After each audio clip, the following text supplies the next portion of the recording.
Doesn't take a fairy mastermind to see its standard is doing just fine. With no bans in sight, I'd say it's still a fair fight.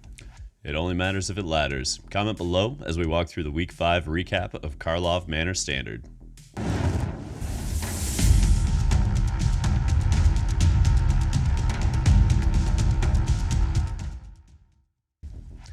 Alrighty gang, in Tier 1 land we see the usual suspects in Esper Midrange, Domain, and Dimir Aggro. However, Boros Convoke is finally on the rise once more, and Azorius Control has broken through.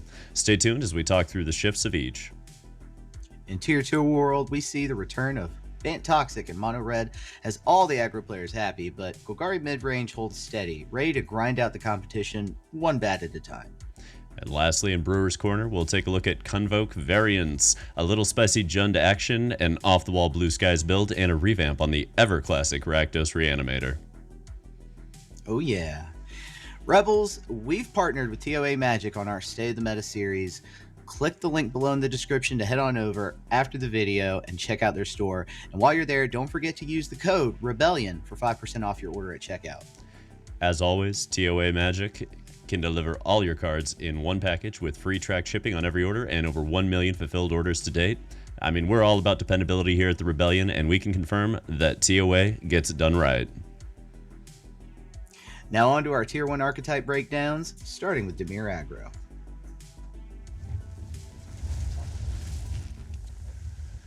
Alrighty, so Fried Liver Attack took the trophy this past weekend in an 86-player MTGO challenge using Dimir Aggro, beating out Domain in the finals to keep Atraxa at bay once more. Now, Dimir pushed 7 pilots into major event top 8s this past weekend in total, proving it merited Tier 1 status once more. There are a few shifts to note in this list. There's a playset of Make Disappear back. The playset of Throat Goat is also back, and I get that everyone loves playing with Long Goodbye and Bitter Triumph, but this meta is settling into a place where loss of life is a death sentence against the aggro archetypes, and Long Goodbye is not hitting opposing Shellys, Archangels, Atraxas, Aclazats, etc., which is equally game-ending. So when in doubt, just play 4 copies of the good stuff. Now, you'll also note Cryptic Coat is nowhere to be seen, perhaps in part due to opposing Tidebinder shutting it down so succinctly, and perhaps in part because Preacher and Gix are just that strong.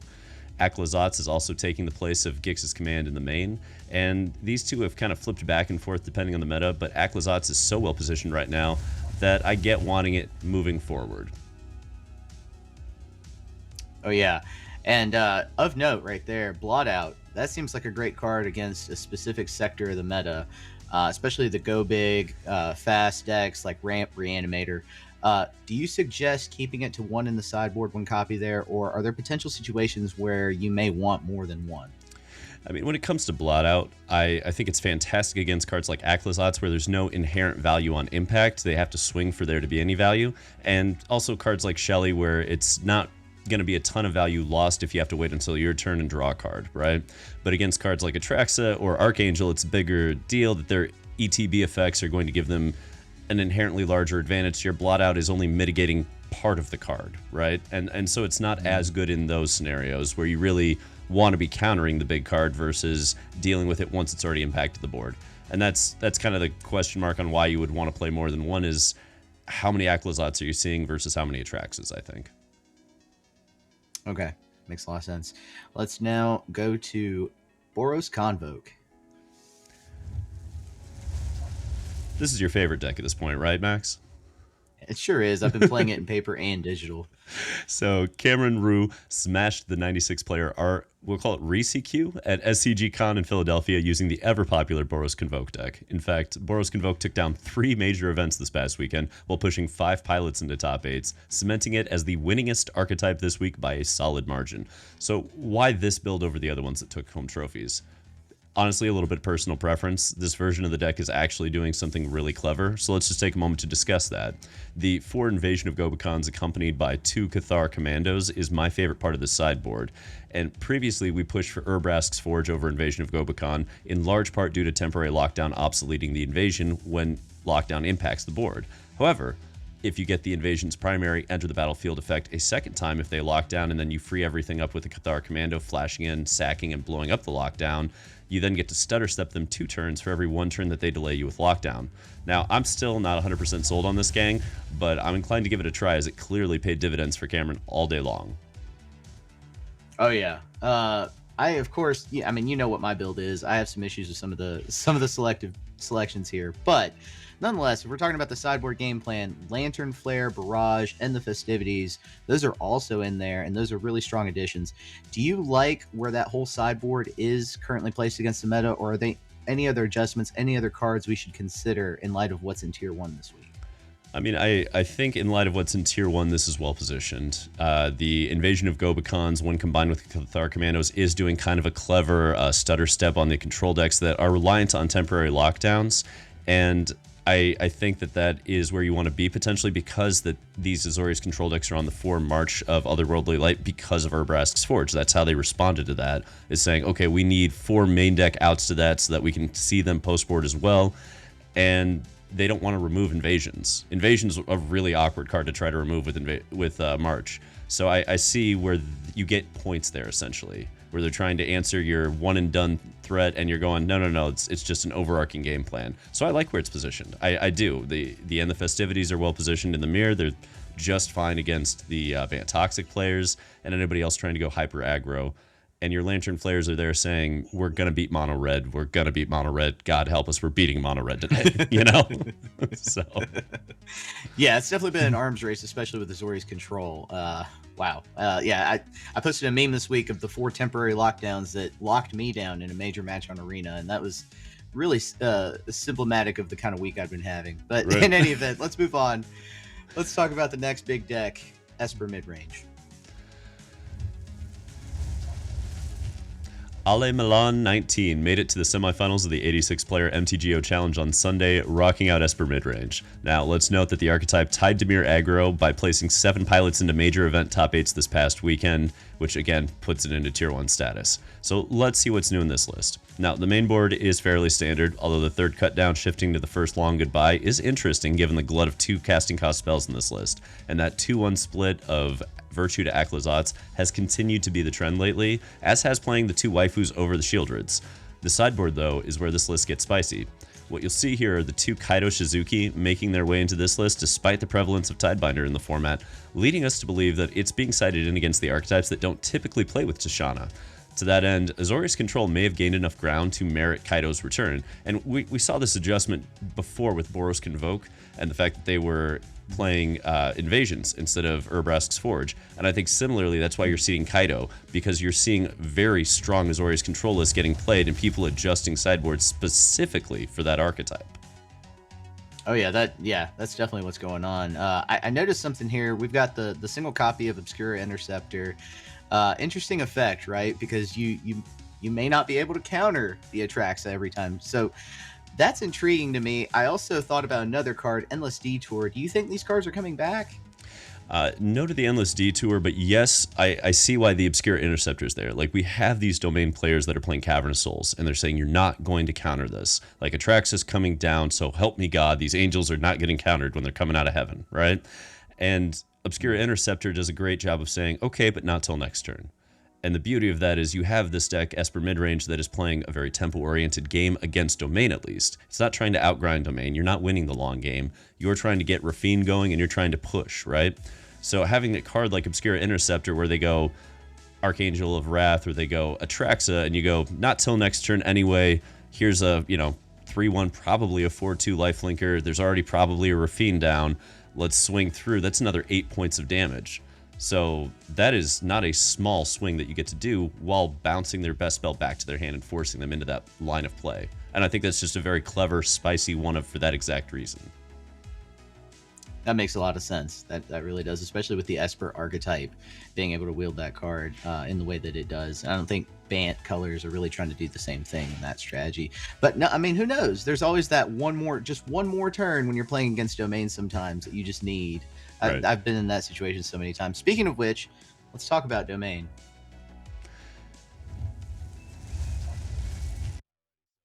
So L1XO made it to the finals of the 86-player MTGO Challenge this past weekend, piloting Domain through a diverse field before finally dropping the last match to Dimir Aggro. Now, Domain placed 5 pilots into major event top 8s this past weekend in total. And the next step in evolving Domain is out at long last, folks. We now see 3 copies of Spelunking and a single Imidane's Recruiter in what otherwise appears as a mostly stock main board. For those wondering why Spelunking made it into a deck without caves, which I'm going to say still feels like a flavor fail that Cavern of Souls isn't a cave, this does allow for a turn 4 Sunfall, even with those pesky comes into play tapped lands. The Recruiter is a shift down in mana cost from the Planeswalker Nissa, allowing a quick late game play of her domain into Recruiter for that win out of the blue. And let's also note that the sideboard features 2 Kutzil's Flankers to accompany a playset of Lockdown and 2 Jace, the Mirror Breaker of this archetype. So Kutzil, to me, feels like a nod to the graveyard-centric strategies running around. That's looking at you, Slogurk. But comment below if you're rocking this list and you see other archetypes that you tend to sideboard those flankers in against.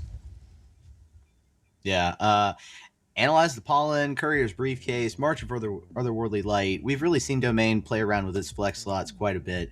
Do you think Spelunking and Recruiter in particular are here to stay? What would it take to shift back to some of those older cards? I do think they're here to stay, honestly. The fact that the enchantment Spelunking allows those tap lands to come into play untapped keeps you from having a lot of awkward scenarios, and it also enables that turn 4 Archangel with a trigger play, which I think drastically improves your mono red matchup.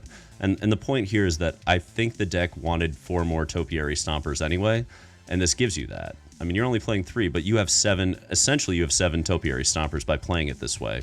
And that Imidane's Recruiter, I think that's a nod and an understanding that, like, Nissa may be around, but so is Tishana's Tidebinder, so are counterspells. You need a way to get under them. You can't disdainful stroke an Imidane's Recruiter. It just goes. So I think it's here to stay for a while at least. Yeah, if you pick one up on the way to an Atraxa, that's a good pull, an Imidane's Recruiter. So I understand the one of. I really do. All right, talk to us about the last deck in our Tier 1 listing, Azorius Control.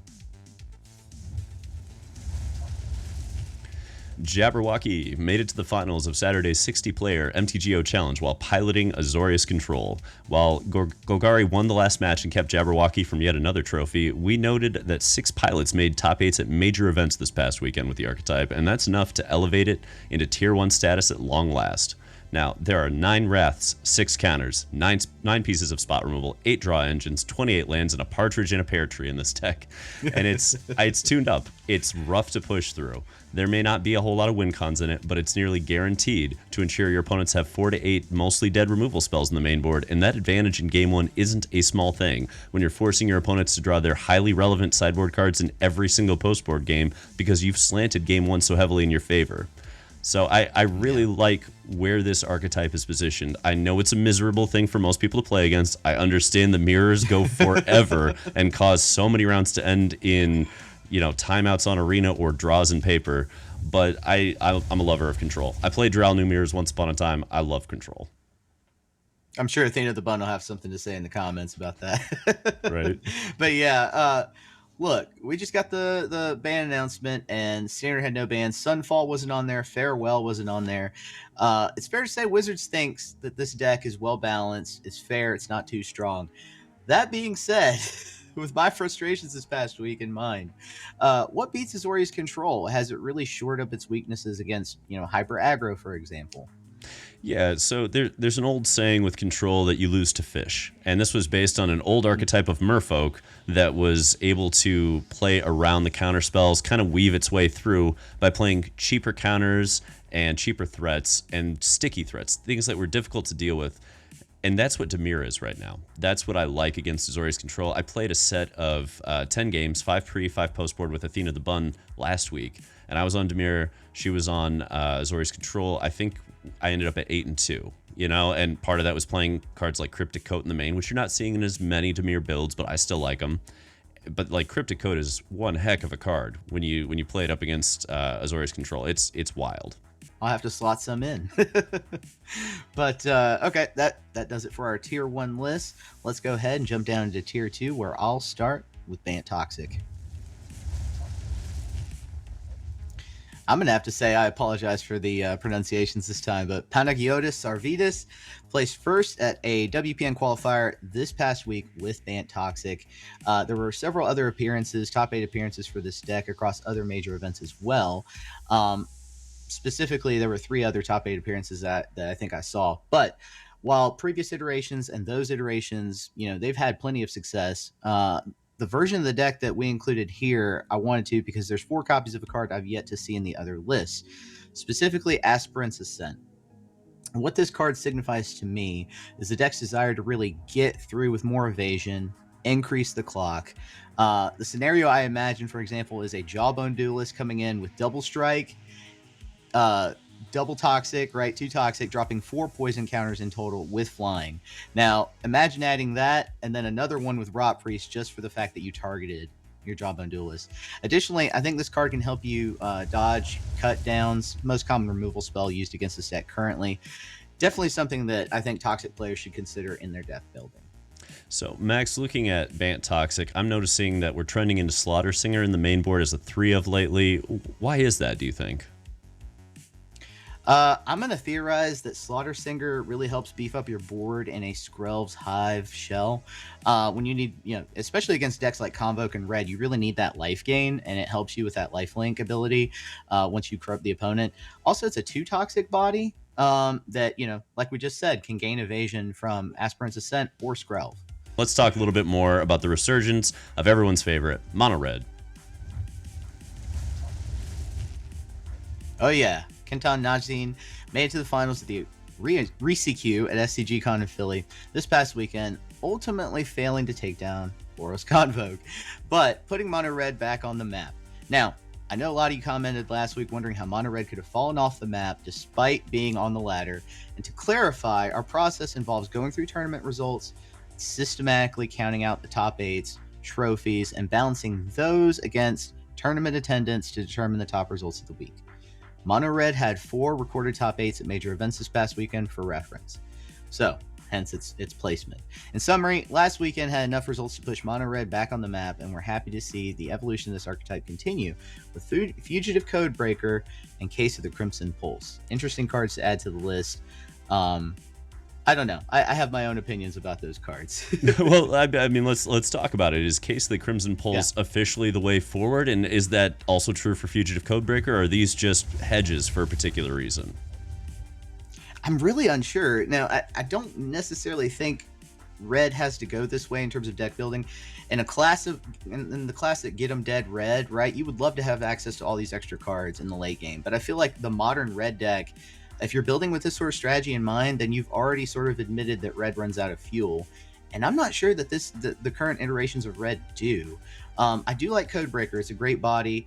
I'm just not sure about Pulse. Maybe as a one of, it just seems like extra in this archetype right now, personally, in my opinion. I don't know if you've seen the altered art, Max, for the Frantic Scapegoat. It's quite something, and I lost to like the Get 'em Dead Red in the direct challenge. That was a wild scenario. I thought for sure Dimir was going to plow right through it, and nope, the goat got me good. It was a rough scenario that ended my standard metagame challenge right there and then. That said, wow. Let's talk a little bit about the grindy new archetype, and it's not that new, but it's new to getting up here on the tier list. So, Golgari Midrange, let's talk about it. All right, Golgari Midrange. Sokas 13 took down a 60-player MTGO challenge last Saturday with Golgari Midrange, barreling through Jabberwocky's Azorius Control en route to a trophy. Now, folks, we nearly upgraded this to Tier 1 status, but it only placed a total of 3 copies of the archetype into top 8s this past weekend, and that was just a little bit shy of the mark to making it to Tier 1. So we're going to relegate it to Tier 2 for now. Note the reintroduction of Liliana to the list here. It seems that Domain has been spread too thin in its sideboard choices. Having to defend against a diverse meta, it's had to cut its Balos in favor of other cards, opening the door once again for Lily to wreak havoc. Preacher of the Schism shines in this archetype as well. It's typically your MVP due to its versatility in defending against aggro archetypes. It's a great defender, but it's also a great attacker. It can attack into just about any mid-range board state. If this card sticks, I think it's always a plus for Golgari. We're also on a full set of Duress in the sideboard, indicating the strength of Azorius Control and Domain. Now, Max, looking at this, we've got triple Gix's Command in the main. That is a lot of Gix's Command in the main. Is there any particular reason we want that many Gix's Commands? I mean, this card is super valuable right now for the deck. I'm really not sure if it needs all 3 copies, but clearly putting in 3 copies and it not being that much of a setback demonstrates that Golgari players are really needing to include this card. It takes out small boards, which you encounter in all 3 of the aggro archetypes right now. It kills the biggest thing on your opponent's board, which is going to come into play against mid-range and domain. It brings creatures back to hand that you've lost, which may help against some control decks and matchups. And it gains you life, potentially, with that mode, and boosts your board state in this deck specifically, which is good against aggro and just good in general. The versatility of the card, I think, really assures players that they can just slide in a couple more copies than necessary and still be all right.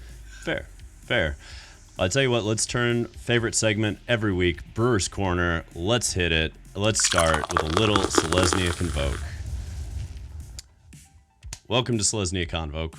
Love this archetype. It's like Boros Convoke, but a little bit grindier. And what we have here that I love about it is we get to play Ancient Imperiosaur. I always wanted there to be like Venerated Loxodon in Standard. I mean, selfishly, because I love the Pioneer version of the Convoke deck. And this isn't it, but it's close, right? Like, you can have games where this comes out on turn 4 and it's massive. Just absolutely massive, and it's like they have go for the throat or they die next turn. So in a weird way, you get to have that, and I can't tell if it's going to be win more in the end. Likely it is. But all the same, it's a fun deck. It's interesting. Restless Prairie is actually really, really strong in a Convoke deck because you get a number of games where this is basically Chef at Dunes on repeat. And you just keep on giving your creatures +1/+1 swinging. So credit to X_Buster for shipping the list. This is real cool, bud. I really like what you did here. And the pick your poisons on the sideboard, that's just chef's kiss. Chef's kiss. Love it. Oh yeah, the Sanguine Evangelist fits in really well into this list, and I like the idea of having a second card that utilizes Convoke in a Convoke deck. Just feels right. But let's talk about Jund Midrange. Credit to Nerd King 21. Now, just to highlight a few things here: Molten Collapse, 2 great modes, especially in this current meta. Moments where you'll hit both, definitely, because descending is really easy to do. Great against the Convoke and token decks with the ability to do that. Appraiser plus value. I mean, this deck just shows that Appraiser plus your 3-drop value stack is huge right now, still huge. I mean, you got Sentinel, you got Preacher, you got Glissa, they're all here. And going Appraiser into any of those is just a high value move. Jund is really just an archetype where you get to hit all the best cards in those color sets, and this is definitely one of those kinds of decks for Standard. Sideboarding is mostly aimed at aggro. You've also got the Urbrass Forge in there, another great 3-drop, by the way, there for your anti-control. So credit to Nerd King 21. I like the build. It's classic Jund. I mean, it's beautiful. I love Jund, the grind them out. It's just, it hits a spot inside of me that I need. You know what I mean? Like, I'm used to the old school days where you have Dark Confident, Bloodbraid Elves, Lilies, Bolts, like, I don't know. I just miss those days sometimes. And every time I see something halfway there, I'm just like, yeah, I'm about that life. But we're going to move right along here. Let's talk about Blue Skies, baby. So this one, shout out to Tempo Bear for shooting it on over to me, and aptly named because this very much is a tempo deck. What the point of this deck really is to get one of your flyers down, just stick a flyer and get Proph's Eidetic Memory rolling. Because you're going to have a scenario where you get Prophets out, you've got like a Ledger Shredder out, and then you get Flow for Knowledge with 5 or 6 cards, and all of a sudden your Ledger Shredder is like 7 or 8 power and just going after them. So it kind of explodes out of nowhere. And in the meantime, these are small, easy to resolve, evasive threats. They have to deal with them. It's all flyers all day long. They're not blocking once you get going. And you have the ability to play a little protection here with Marches and Fading Hopes. It's just a strong list. I haven't figured out exactly where I want to position it, but I assume if I'm playing against decks like Azorius Control, this is going to be a nightmare for them. I would actually also think Boros Convoke could struggle with this because the Ledger Shredders get out of control so quickly, and you can just kind of hold down the fort until you can counter swing with Prophets. So I love what they're doing here. Well done, Tempo Bear. Love the list. Thank you. Oh yeah, love it, and love how it could be positioned in the meta here. But let's move on and talk about the last in our Brewers Corner list, Rakdos Reanimator. Credit to MTG Dad. So Rakdos Reanimator, one of those lists that I think could go far. One of those archetypes I think could go far. In addition to Big Score, enabling your reanimation spells, putting things in your graveyard, you've also got the one copy of Tunnel Grinder, which actually allows you to discard and recover any number of cards from your hand, which I think is really huge hand fixing there. And then I think the copies of Outrageous Robbery allow you to get a little bit creative, give you some siphon energy in Rakdos with your opponent's cards, right? And I love being able to spend any mana to cast them. Deadly Cover Up, really great board wipe, probably one of the best board wipes in the game right now, especially against many of the decks that utilize like these specific creatures as win cons or combo pieces, like Convoke. Getting rid of the one card can sometimes really kill an archetype. And I also love in the sideboard seeing decks use Hidetsugu Consumes All. Great card against Convoke, great card against token decks, and applies here since this deck does need to hold off hyper aggro to do what it does. Yeah, I mean, Deadly Cover-Up is so good against Domain right now. People do not understand how amazing it is to be able to collect evidence with Deadly Cover-Up and then just exile her domains and go, okay, we're done with that. Now you have to beat us 1v1, with those Atraxas. And the second Deadly Cover-Up ends that entirely. So anyway, love the Brewers Corner. Shout out to MTG Dad for that. And shout out to the Rebellion Discord for shoving all these lists our way. We love you guys. Thank you. Thank you so much. But that's going to bring us to our final segment, predictions for the upcoming week. Now, Max, we looked at 12 archetypes tonight. What are your predictions going into week 6 of Karlov Manor Standard? Man, I'm not going to lie. It's been a rough week for me personally with Boros Convoke and trying to pilot that deck, both on Arena and in paper. I have to say, much of the meta has this deck figured out, and it's tough grinding through matchups when most of the decks are prepared for it. That being said, it was also very rewarding to plow through opponents despite them laying down Shellys, Glisses, Atraxas, and the like. There are times where the deck feels like it can't lose, and then there are times where they cast all 4 of their temporary lockdowns on you in succession. It felt bad. But, I got away from Convoke. I tried some of the other archetypes, did some grinding on my own, and I came to understand just how healthy Standard really is. Many of the decks feel great to pilot, even if you aren't skilled in every single archetype. There's a multitude of decision points, lots of, rock, paper, scissors style matchups, and diversity of card types and strategies that are really present in Standard right now. For my personal taste, Golgari, Dimir, and I'm also working on a new Grixis build. These don't seem too bad to work with. And as for what would really get you the highest win rates if you're starting from scratch, I'll call it for each genre. Esper representing mid-range, Azorius representing control, Rakdos Reanimator for your combo style decks, and Boros Convoke for aggro. I basically think this is the meta right now, tier 1, or what we're going to see by next week, and the rest of the decks will just have to play around those. What do you think, Riktus?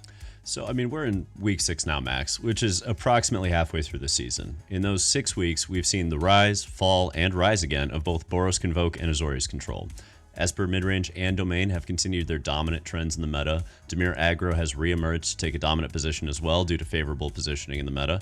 And even Golgari Midrange has found its footing finally, accumulating a couple of trophies over the past few weeks. So those 6 archetypes are at the top of my list for testing currently, with everything else worth noting, but not a priority unless they prove otherwise. So my prediction is next week, we're going to see the continued dominance of these 6. There isn't a tier 0 deck in this metagame, nor is one likely to emerge. So if you're looking to take home a trophy, it'll be on the back of learning a tier 1 archetype sequencing and outplaying your opponents. And honestly, this is my favorite kind of meta because it's the closest this game gets to eliminating variants and rewarding skilled pilots.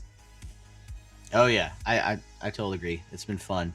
But thank you audience for your support by watching this video until the end. And I always want to give that special shout out to our members who have joined the Rebellion and support our content weekly. Now, if you'd like to support what we do, be sure to turn on all your notifications for our premieres. Join us for those premieres and like and subscribe. It's really the best way to let us know that you want to see more of our competitive MTG content. And for those of you who can do a bit more, feel free to check out our merch below. Join the Rebellion. At just $3 a month, you can gain access to our sideboard guides, giving you a competitive edge over your opponents in the most popular formats. And for a side note on those sideboard guides, we have Athena the Bun's Azorius Control comprehensive sideboard guide sitting in there, and I've been working on Dimir quite a bit in the last week or so. But until next time, Rebels, untap, upkeep, resist. Resist.